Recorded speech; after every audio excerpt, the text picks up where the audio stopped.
Hey y'all. Jean here. Yeah, I cannot help laughing when I get on because most of the time I'm like, ooh, what do I have to share today? Or what do I have to say? And that is always kind of funny for me. Yeah, it makes me, I guess that's what you call a nervous laughter, but I do not really experience myself as a person that has a nervous laughter, but apparently I do. So while I fix myself, anyways, I have my sage here.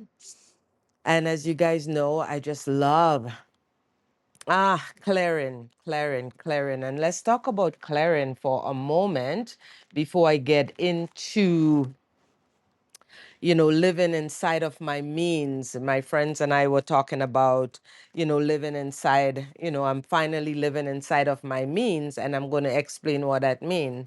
But before I go into that, I'm going to, you know, um, I think tomorrow we having like an eclipse, and tomorrow is the 17th of February. We having a bit of an eclipse.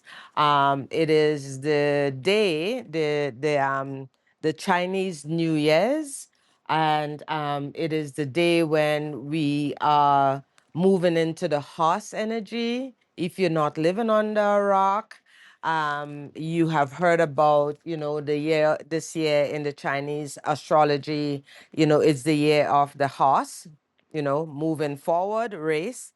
But there is a lot of stuff going on in the planet. And personally, I do not see myself the fittest person to talk about astrology. I can let you, go and hook up with my friends. So if you want to know about astrology and the planets and what they're doing and how it reflects with us here on Earth, I could hook you up with my friend,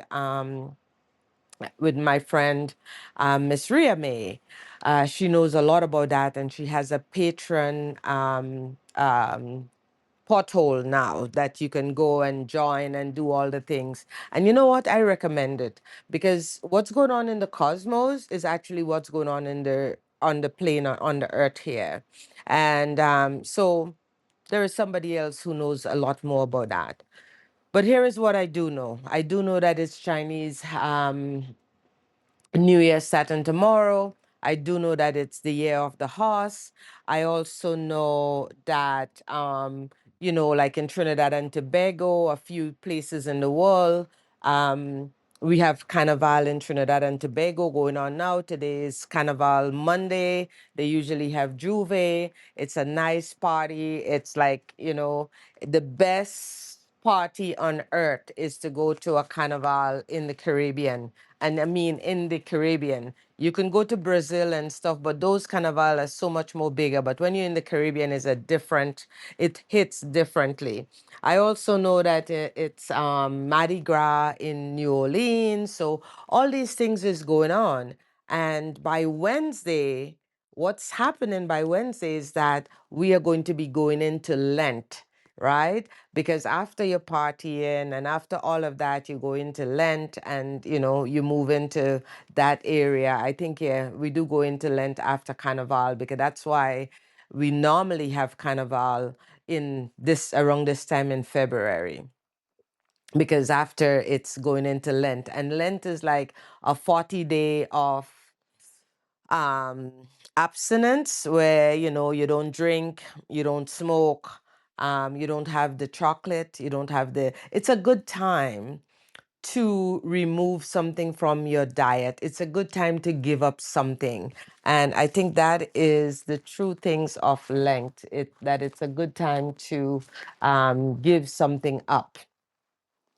Me, I don't know what I'm going to give up yet because I am just in the middle of thinking about it. But here is what I know and what I have done for the eclipse, the new moon, the year of the horse. All these things is happening this week, guys. Like this week, Lent, Ramadan, all of that is happening this week.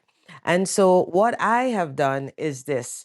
I decided to do a lot of the stuff I was putting aside doing, right? I usually go fasting But my fast happened in April at Easter time, and I go fasting for 4 days and 4 nights, and I go into a spiritual community to do that. So I do it in a very safe place. But the thing is, I have all my sleeping bags and all my sleeping blanket, my pillows, all the clothes, all of that I have washed and cleaned. I have cleaned up my fridge. I definitely went into that and cleaned up my fridge. Give it a full on clean, which remind me, I have to do a little bit more thing there. I've cleaned up all the big stuff that haven't gotten cleaned in a while. I clean out my drawers, like all my drawer in the bedroom for my clothing and my undies and all these things. I went in and sort them out. I sort out my counters, my bedroom bureau, the counter. I make sure I remove all the things that I don't need on it. So I've been doing a lot of, and I've been crafting as well. Like, just imagine I'm making bags. I'm crafting as well. So I'm doing things that I haven't done in a little while, and I'm doing all those things so that I can clear out, this energy, and hence the sage, right? I talk about the sage a lot. I can clear out all of that energy, finish shredding the year of the snake, and really going through and seeing what need to be done, what is not done, what I can do, what I can take care of right now. And so that when I am moving forward, and you have this whole week, you don't have to do all of this today, you don't have to do all of it tomorrow. You have the whole week where you can actually start cleaning up something. That one area, that one space that you always wanted to make nice and clean, I recommend it. I recommend that this is a nice time to, if you were planning and giving up alcohol, or you were planning on giving up chocolate, or whatever it is you were planning to start, it's a good time to start. You have the whole week and next week, because eventually, it's moving forward. We're talking about moving forward in many ways, right? But if you want to know about your own astrology and how the cosmos is working, as I mentioned my friend, she has a patron. It's called the Alchemy Porthole. I think so. Maybe I can find a link and put it down in the bottom if I remember. Don't hold that up against me. But if there is no link when you come on, and you really want to converse with me, I'm going to start leaving my email so people can send me an email as well if you want to send me an email. Um, and you can. I don't have an email list, so don't be afraid that I'm going to put you into my funnel or my tunnel, or I just cannot manage things like that unless you want to come and manage it for me. And then I'll be like, yay, we can manage all these things together. But clearly, I am not, well, actually, I don't want to. I think that's the thing, that is separating probably myself from you. I don't want to build a funnel. I don't even know what that is. And again, if someone else is going to be like my, assistant, and they can take care of all of that, I'll be a happy, happy person. But to say like wanting to, it's like when I had my business. The minute time I decided that I was going to hire one staff, you know what I did? I got an accountant, because I'm like, it's not my cup of tea. I cannot do it. Right? So I got an accountant, I got help, I got someone who can actually help me. And I was happy about that, literally, because she did a good job for all the years that I have my business. And ultimately, she was able to get more hours, and I was able to pay her more than when I started, right? So yeah, it's a good time of year for cleaning and clearing. And I think this video probably gonna be, I'm making this video right now. I've been doing video every day, but I also have videos ahead of my days. So this video may come out in maybe 2 to 3 days. By the time you're seeing this video, it's probably gonna be the 19th. I think you might see this video on the 19th. Hopefully again, you have this whole week. The energy is in the week. And whenever you're seeing the video, you can still go and do a full-fledged cleanup. When you want to change your life, especially when you want to change big things in your life, one of the first thing I recommend you do is to clean and clear. Because as you clean and clear all the junk and the gunk from your house, you're cleaning and clearing space. And if you're cleaning and clearing space in your house, you literally, in some sense, is cleaning and clearing space, energy in your mind. That is getting clean up. You're gonna feel good every time you enter that space. You're gonna feel good the minute time you finish doing it. And that good feelings, it lasts. And that is what you want to feel, that good feelings, that comes like, ah, I've taken care of this crap. That's what you would, I would recommend that because that's the feeling you would get when you take care of your crap. So let's get into it. I know I went on, but there's lots that you can learn from what I just said. So I want to basically, yesterday, me and my friend, we were driving to our bi-weekly ceremony day. And, we chatting here and there. And I said to her, I am finally living within my means. And the reason I had said that to her is because I, um, I have to go fly to Toronto. I'm in Alberta, obviously, and I have to fly to Ontario in about a month from now, like literally about a month from now. And I was sitting on my couch, not wanting to go. You know, these things, somebody invites you or you give someone your word that you're going to do something, and in the moment and the time that you give them the word, it was actually real. You really wanted to do that. You really wanted to, I'm going to come, I'm going to be that person for you. And then a few days pass and you're sitting and you're like, oh my God, I don't want to go. What was I thinking about? I said yes to doing this and I really don't want to do it. We all have that. And I know that you watching me, you have gone through that and you're probably going through that right now because it can be anything, right? You don't want to do it. And so I went through a whole few days where I exhaust myself on um, I didn't want to go and I don't know why I make this commitment. But then on top of that, I thought maybe I can use the financial card, right? I can say, well, my finance is not allowing me to do this right now. And, part of it is possibly true. I cannot say to someone, well, I don't have the money. Because here is what I learned just this past year, especially the last part of this year and this early part of 2026. What I learned is that we definitely have to stop saying we don't have money. Stop it. We have to stop saying we don't have money. And most of the money people out there would tell you that, especially the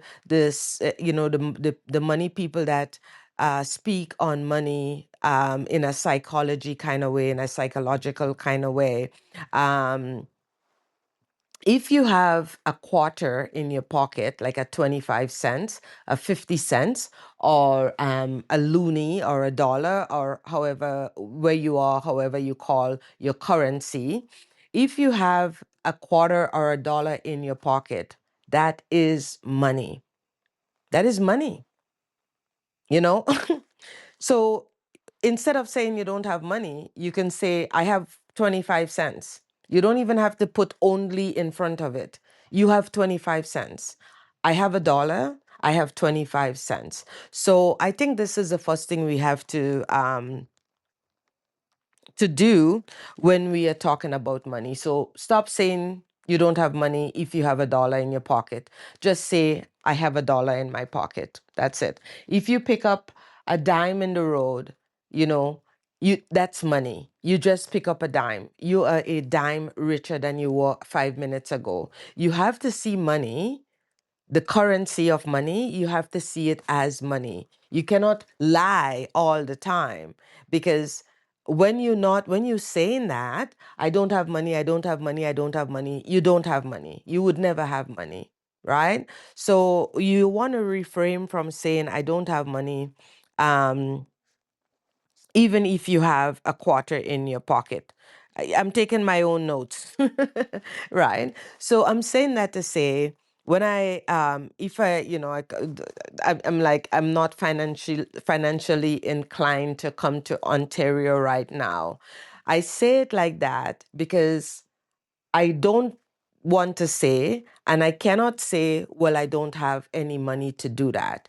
Because the truth is, I have money, right?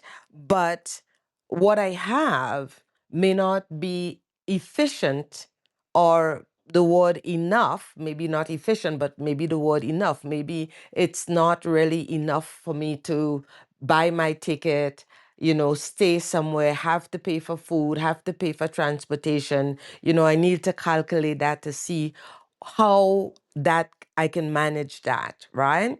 So saying that, using the financial card, I felt like it would not have worked for me using the card, because I couldn't just say I don't have money to do it, which is what I wanted to say. I don't have money to do it, but I couldn't do that. And the other thing is that I did make a commitment to go. But this is not just about a trip in Ontario. The reason why I got to the point of, even thinking and talking about my finance is because I was just feeling so high on the fact that I have an understanding now of how I can live inside of my means, right? And what that means is, for many years, I used to believe that living inside of your means is bullshit. I've heard the guru says it, all the financial guru, the money people. You have not, they don't. I said inside of my means, and inside of my means, meaning I'm inside of my means. What a lot of some of the financial people would tell you, you have to live below your means. And I think the word below your means is kind of like an insult. It's not really the correct words to use. It makes you feel like you underneath something, like you're not worthy of money. So it triggers something in you that makes you overspend all the time. So I would reframe. I think um, the second thing I would do is to reframe living underneath your means, below your means, to I am living inside of my means. And I don't even think I chose that word. The word chose me. I just start saying I'm living inside of my means. For the first time, I'm living inside of my means. And that means that I'm living inside of the currency that I have. I'm living inside of the money that I have, as opposed to say I'm living underneath it or below it, because those two words make you feel like you are lower on the totem pole. And yes, maybe it's okay to be lower on the totem pole, but our words is who we are. The words that we are spoken out loud constantly, repeatedly, those are the words that we are living. Like, I want to say this again.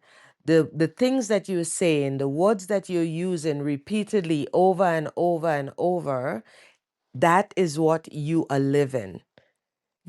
So if you ask me who I am, I would tell you I am my words.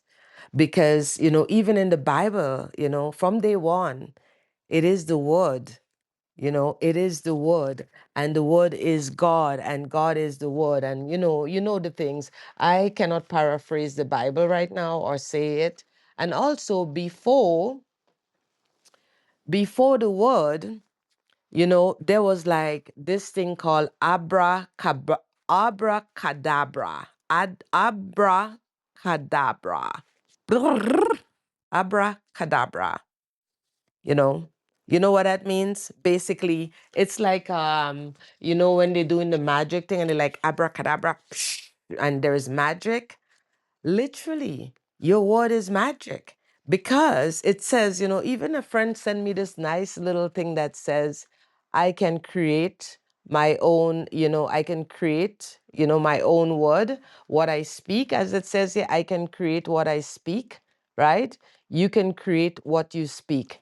And that's why your word is goal. Your word is your mantra, your words and your vibration, um, I'll talk about vibration another time, but it is important to look at the words that you're using. And for me, living inside of my means mean that I am spending, I am my income, what is I'm generating is more than what I am putting out, right? I'm putting out less than what I'm taking in, right? So, or I'm putting out exactly what I'm taking in, right? So that's the exchange.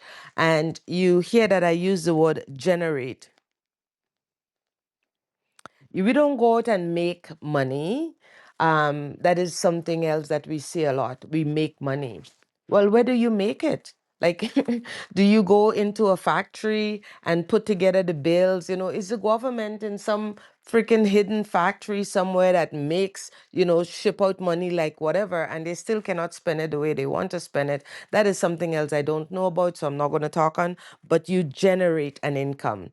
You generate it with your energy. What you do with your energy, your work, your job, your this, your that, it generate an income. So you are generating an income. And that's my philosophy on that. So if you dispute it, no problem. But you generate an income. It is not, you don't make money. You don't go anywhere and make it. Someone hand it to you, right? So unless you work in a money factory, someone is handing you money. There is an exchange. There is a currency exchange, So you can call it a currency. You can call it a currency exchange because that's what it is. There is a currency. Money is currency and it's generated. And so there is a currency exchange, or you can just call it currency, but you generate, an income, which is currency.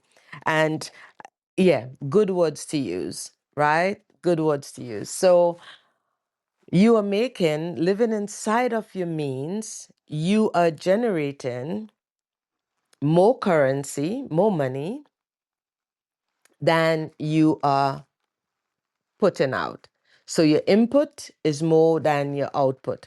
And I know that you already know that. But when you really know that is when you really live in that, right? And yes, sometimes we get into debt and sometimes we overspend. But if you constantly come back to this place of, let's take a look of what is coming in. Let's take a look of my fixed costs. Let's take a real good, clear look at our fixed costs. Now, I'm going to recommend for you guys one of the people that I listen to his podcast every single week, every Tuesday, like clockwork. I wait for his podcast the way I used to wait for Oprah every evening at 3 p.m. Mountain Standard Time. Anyways, his name is Ramit, and he has a podcast. It used to be called "I Will Teach You to Be Rich." He has, if you go and in on Netflix and Google, "I Will Teach You How to Be Rich," you would get his movie, or his, his I Would Teach You How to Be Rich. There is a movie on it on Netflix, or a documentary, or a docu-series, or a series with him there, and it's amazing. It's really good. He has a book called I Will Teach You to Be Rich, and he has another book called Money for Couples. And now I think he niche into money for couples. But the same information he's sharing with the couples is the same information you can take from and use it, like mainly he talks to people that already is making have a big income. They're generating a huge income.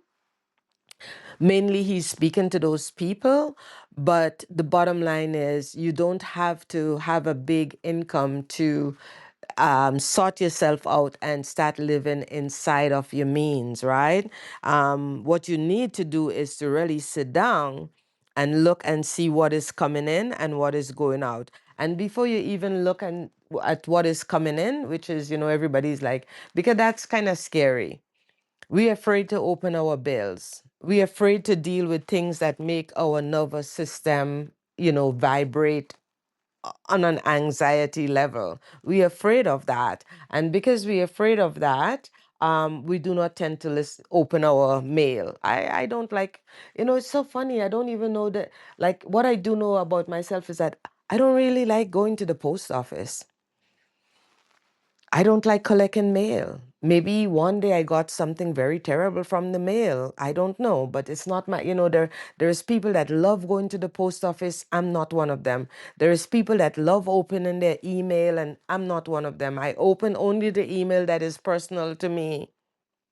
Anything else just sits there, and it's not even a fear anymore. It's just, I don't know, I just don't like it. And that's why I probably need an assistant, people to do these things. And that might never happen, right?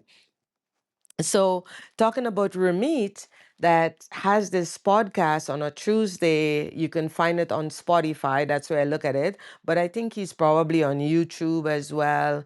Again, just Google I Will Teach You to Be Rich. And he always talk about nobody knows how much money they really make.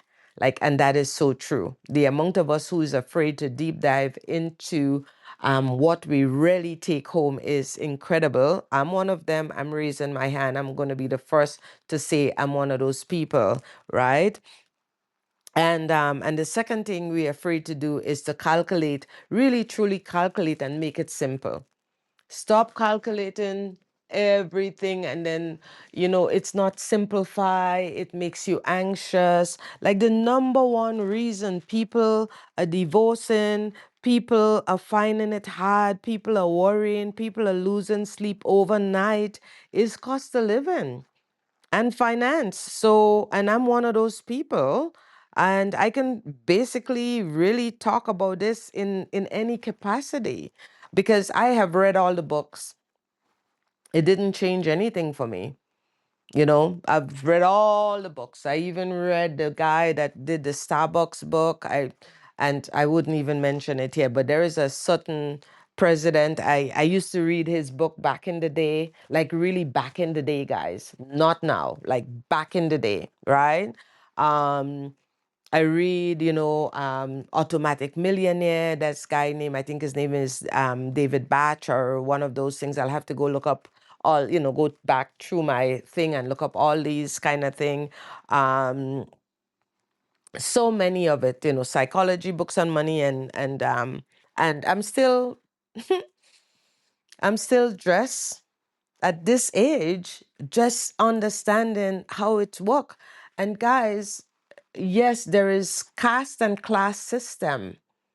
And understandably so, I come from a system and from an environment where money was always noise. In my family, money was always traumatic. Yeah, money is part of our traumatic makeup. Money is noise, money is traumatic. Um, Money is scarce, a scarcity.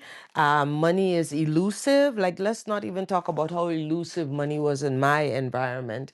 I mean, you know, my mother, always say the Lord would provide. Like, Have you heard this one? The Lord will provide. And yes, yes, I am truly in a place in my life now where I talk to the Creator a lot. I talk to the Lord, the God, whatever, a lot, and He does provide. But it does, you do have to do, you do have to take action as well.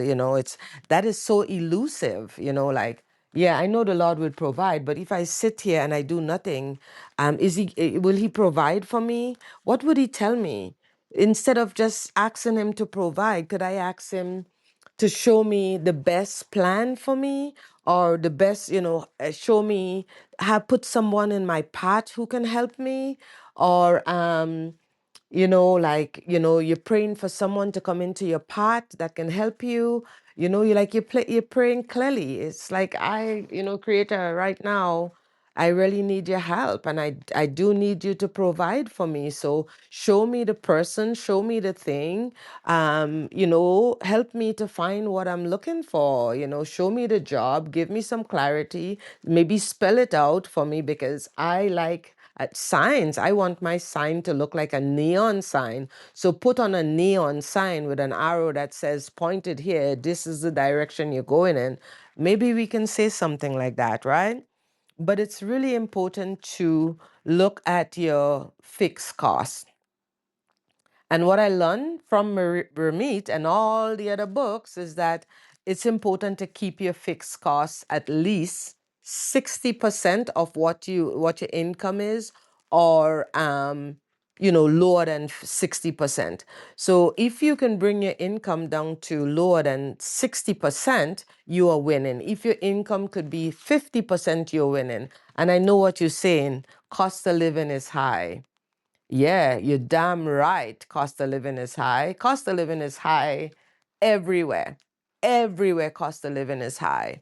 And so what could we do? What are some of the things we can sit down and do and figure out how to, motivate us in some way? Because we just have to be willing on and understanding that we live in a place of high cost of living. What is some of the sacrifice we can make? And guy, a sacrifice doesn't have to be a forever thing.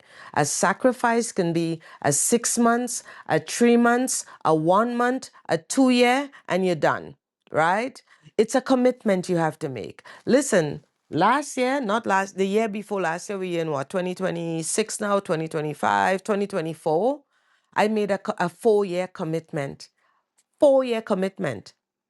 And yesterday, I was living inside of that commitment because I have to drive 2 hours to get to the place where I make the commitment to do the work so that I can do the thing that I make the commitment to. Let me tell you something. It is not easy. It's a lot of work. And who am I getting? It's like there's no pay, there's no income generated from that. I wasn't thinking about that. There's no income generated from that, but I make a commitment to my higher self. You can do the same. You can make a commitment to, you have 5 children, you sit them down, especially if they are the age, over the age of 10. If you have children over the age of, even, I would say 7, because kids these days at 7 years old is smarter than me, right? You know that. So if you have kids 7 years to say 16 years, they understand. You put them sit down and you say, guys, we are in a jam. You know, I working 3 and 4 jobs is killing me. And I know I have to work so that you guys could, get the things, the shoes, the new phone, whatever it is kids want these days, right? And you say, well, we would all have to live inside of this one little small apartment for 1 year so that we can get past where we are. I think that's why, yes, I understand cost of living is high for all of us, but I also understand it's a possibility we're not willing to do the thing. And I know what you're going to say. I don't have choice. We don't have a choice. Yes, you have a choice. We all have choices. We all have choices. I make a choice, you know. I make a choice. You know where I live? I live in this beautiful, beautiful, amazing place. But the home that I live in, my home right now, it's a semi-basement. That's a choice I make. There was a time, I literally would tell you, there was a time you take me to a basement or a semi-basement, I would say no. I am not. I remember when I just got divorced, and I'm going to tell you this story because this is a true story, and I didn't want to tell you because I am ashamed of this story. I'm ashamed. I remember when I just got divorced. And I'm emotional about it. I didn't even realize that. Oh my, let me take a moment. So me and my ex-husband, we own what people used to say, we used to call, well, it's he still own it, you know, $1 million home in Banff. And it is like fucking amazing, beautiful $1 million home in Banff, like really, really nice place, right? And when I left my ex and I was looking for a place to stay, and the realtor, we know the realtor very well. Um, because it was the same person that had find us the home, and so he was taking me around. I went to They usually do rental place too, and I was looking for a place to rent, and he take me to this basement suite, and it was a house that he had owned, and the house had 3 levels, and one of the basement was one of the level. And when he take me down in the basement suite, well, the truth is, there wasn't many windows. This place I'm living in have really nice big windows, like big windows. I'm looking at the trees. It is actually snowing right now, and I hope it really snow because we need it here. We need it for the earth. It's snowing. I'm watching it snow outside. All my plants on the window. I'm just becoming a plant mom. I have a big kitchen in the window. I have a nice big kitchen in my bed. No, I have a window. I have a big window in my kitchen, not the kitchen in the window. I have a big window in my kitchen, and I have a nice window in my bedroom that I can open at night. So anyway, he took me down to this basement apartment, which was actually quite cheaper, and I could have shared with people if I wanted to. And I was so irate that how dare this man take me to a basement apartment? I don't want to live in a basement. Like I don't want to live in a basement. There's no part of me that wants to live in this place where, especially in the wintertime when it's dark outside. And anyways, I went on a tantrum, right? And I just walk out of the space because I make two turn around and I was like, I'm not staying here. And look at me now. Fast forward, it's about 15 years later. And yeah, because 15 years ago, I was just a woman that just got divorced who was living very, a rich life. And I'm still living my rich life, guys. Actually, I'm living my rich life more now than I was living when when I just got divorced, because who knew that person? I was just spending money like I had, there was no, I was spending money like I still had my husband, like there was two income, and there wasn't two income, there's just one income. And even back then I was an older lady and I'm still an older lady, right? So that was very stupid of me. I just racked up a lot of debt, like a lot of debt. I racked up $30,000 in debt, which I have paid off last year. Last year, May, I paid off $30,000 clear cash in debt, and I did it by myself. Right? If you want to know how I did it, I'll talk about it in another video. But I think I have a video that I spoke on it in already. Right? Divorce and debt. I think I spoke on it there. So eventually I got another apartment that was, bigger apartment, bigger place, and I had to pay a lot of money for it. So I was always, always living outside of my means. I wasn't living inside of my means for many years. It's when the pandemic hit and, people were running around being afraid to die. Everybody was, there was so much anxiety and worry and scarcity and fear and people were unsafe and sickness and we were separating like flies, like, oh yeah, we were all separating, everybody take their own corner. I realized the world was shit. I realized there is no security, no safety, no all the things that we believe in and we hold fast to. Security. I want, all these things. It's all shit. And forgive me, I know, right?